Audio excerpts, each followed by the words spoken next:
Alrighty, these will be the People News. One more time at it. Educational purposes only. Not attorney, not giving legal advice. Why? Because I didn't sign a contract to become one. That's why. And I don't really want to dumb myself down. Okay?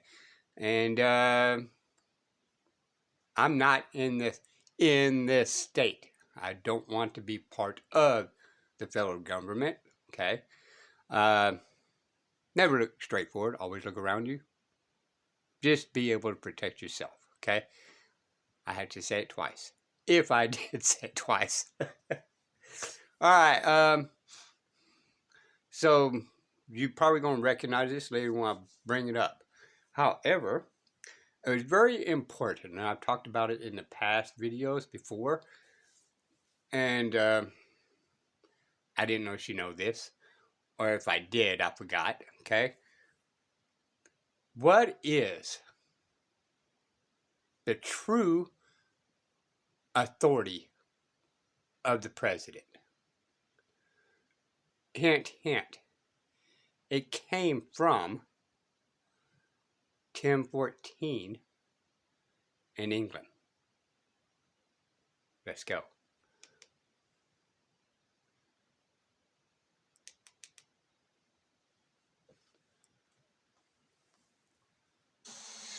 Alright, so I'm going to try to do something tonight that I have never done before. And so I want you guys to listen quickly so I can speak quickly, because there are 2 lessons I want to teach you tonight, so that I can be sure that we have a full presentation. Having you in front of me is so exciting. I wish I could spend like 5 hours just teaching you guys, because there is so much that I want to share with you. And so we are going to start off with this genealogy of the Constitution. I call it the roots of liberty, the history of our Constitution. Anybody know what a genealogy is? Shout it out for me. It's like your family tree. The Constitution has a family tree. Yes, you're supposed to thank you. Catching up with me. The Constitution has a family tree. Our Constitution was not written in 1787. There is nothing new, nothing novel, nothing invented in our Declaration of Independence, our Constitution, or our Bill of Rights. Our framers, yes, were very intelligent, but even more so, they were very educated. And they were educated on their history. It is their history that gives us our Declaration, our Constitution, and our Bill of Rights. These 5 documents that I call the genealogy give us every aspect of these 3 documents. Nothing new, nothing invented, everything inherent. This is the reason why sometimes the Supreme Courts look at law of maximum. Okay? Where do you think it came from? From over 700 years.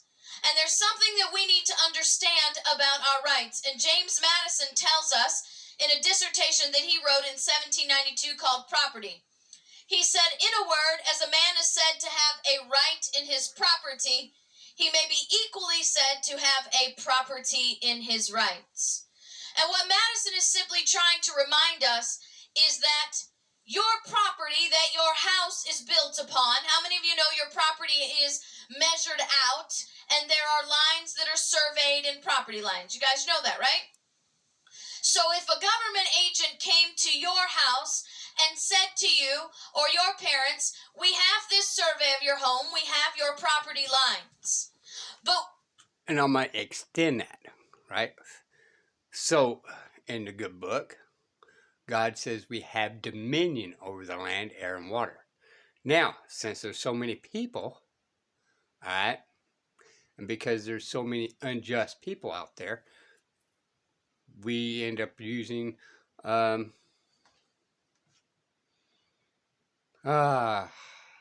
form of currency to own property. Now, since I own property, I have dominion over said property because I did it in a lawful way.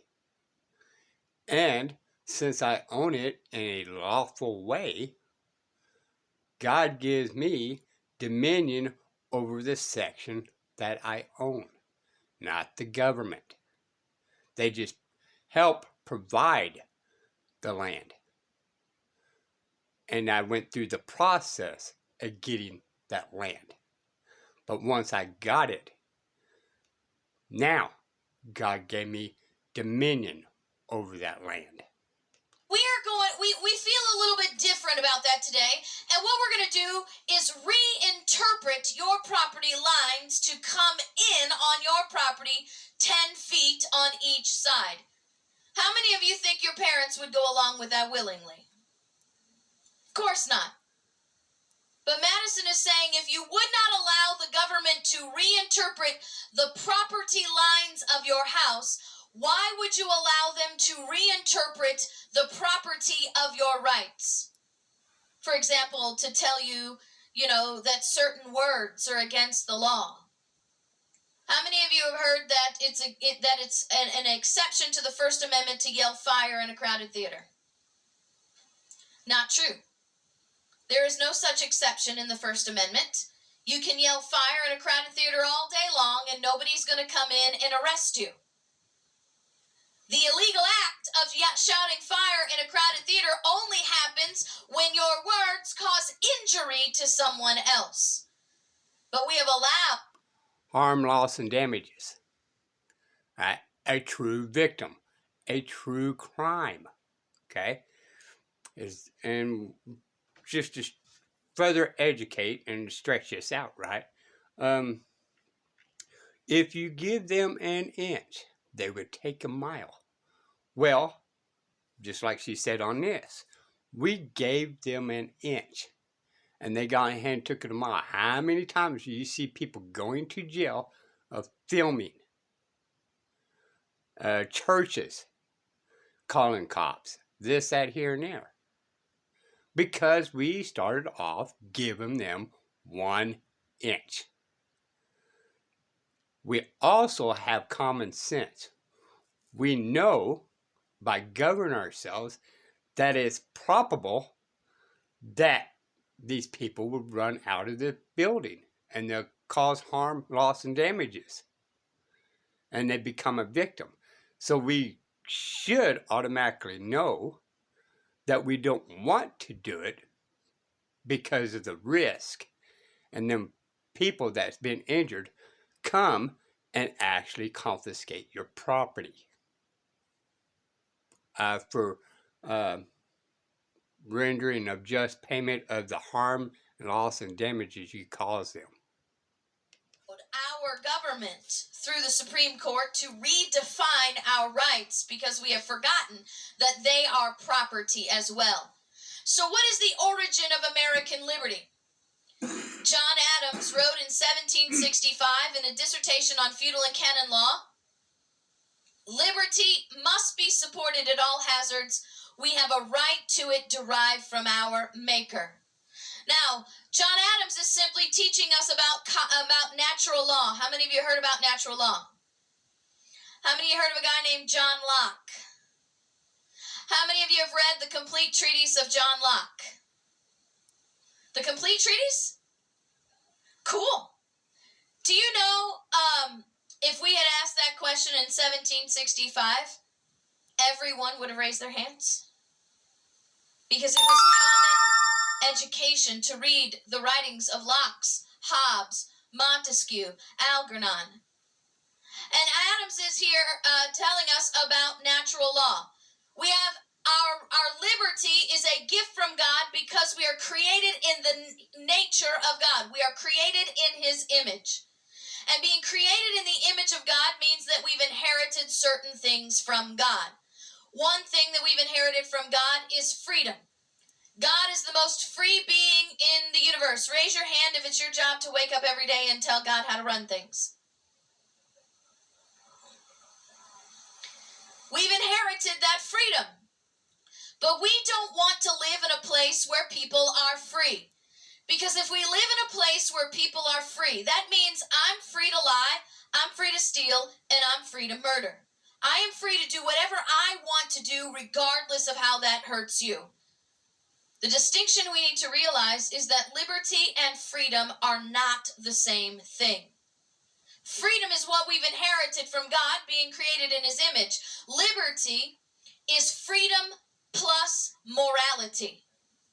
That shared morality that says, I recognize that I'm free to lie and I'm free to steal and I am free to murder, but I will not because it's wrong. How many of you realize laws don't stop crimes? Okay?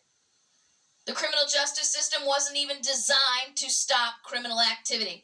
If laws stopped crimes, we'd be a crime-free country because we got way too many laws. The only thing that stops people from doing bad things is a moral center, understanding that some things are wrong. And liberty is the expression of your freedom up into the point that it interferes with someone else's freedom and liberty.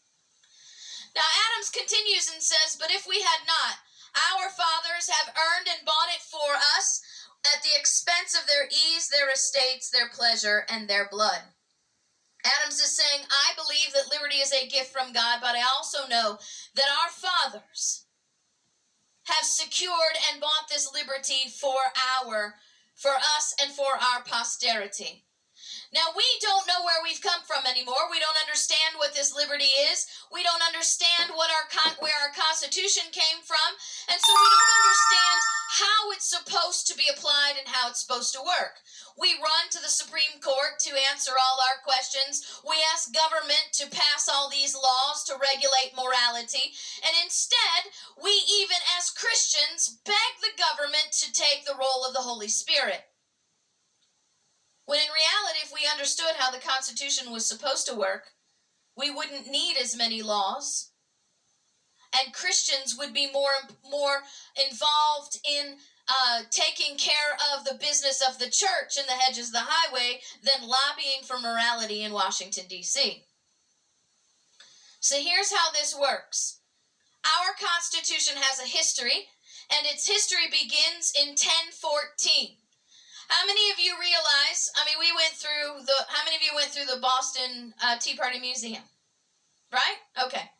So we understand that our war for independence was not a foreign war. Do you understand that? Our war for independence was a civil war. British people fighting their British government. It was not a war between the Americans and the British. And furthermore, on just educational purposes, right? They mislead the words of the British is coming. The British is coming. Okay? It was the redcoats. Why? Because both sides was British. Okay? They couldn't say the British is coming because they was British. It was the redcoats were coming. The redcoats were coming. But over a period of time, they twisted the words to fit some type of agenda instead of just speaking truth. There were no Americans yet, except for the fact that they considered themselves American colonists. Colonists of what? Members of the government, the Kingdom of Great Britain, citizens of Great Britain, subjects to the Crown of Great Britain. And so, our constitutional history is one of British history. Remember when I talk about the 14th Amendment? Subjects to the federal government. The federal government has become your king. And you can't step 10 feet outside your property without somebody in government violating them. Our Constitution is a development from the English Constitution and from British common law. And if we're going to understand how it works, we need to understand where it came from. In 1014, the Anglo-Saxons, it wasn't England yet, it was just the Anglo-Saxons, were living in what we call small communities, like little towns. They had no central government. There was no state. It was just like this neighborhood and that neighborhood and this neighborhood. And they were conducting themselves very well. They were being very prosperous. But something very interesting was happening. Other kings from the outside were looking in on the Anglo-Saxons and saying, look at the prosperity these people have. Look at the success they're having in their small communities. But they're missing something. They don't have a king. They must need one. And so all these outside kings kept attacking them. And because they had no way to communicate, realize they didn't have Twitter in 1014, right? No text messaging, no cell phones. So when the kings, outside kingdoms, would come and attack them, they had no way to quickly organize themselves for their common defense. And they had no way to easily communicate to prosper for their general welfare. I hope you're taking down these terms because this means something. And so they went to this man named Ethelred. And they said to Ethelred, Ethelred, you have been king over the Anglo-Saxons. Your family has, when we had Anglo-Saxon kings before. We want you to be king now. And we will allow you to be king on one condition. Your only job will be to communicate with foreign kings for treaties, for peace negotiations, and to help us organize for our common defense. You will leave us alone to govern ourselves in our small communities. Now, if we had been teaching you the Constitution the right way even for generations, right now every one of you would be like, oh yeah, okay, I see. Because that's the exact same agreement that the states made when they created the central government we call Washington, D.C. The Constitution was an agreement by the states that created the central government. James Madison tells us in Federalist Papers 45, the powers delegated to the federal government are few and defined. We made a box for them, few and defined. Those that remain in the states are numerous and indefinite. He says the powers delegated to the federal government by the Constitution are reserved to external objects. External objects, that's the way our founders talked about foreign affairs. And then Madison names those foreign affairs powers for us, so we didn't have to wait for the Supreme Court to do it. He calls them war, peace, negotiation, foreign commerce. All right. This will be the People News. That is the actually only job of the president, is to negotiate all these things. All right. Now,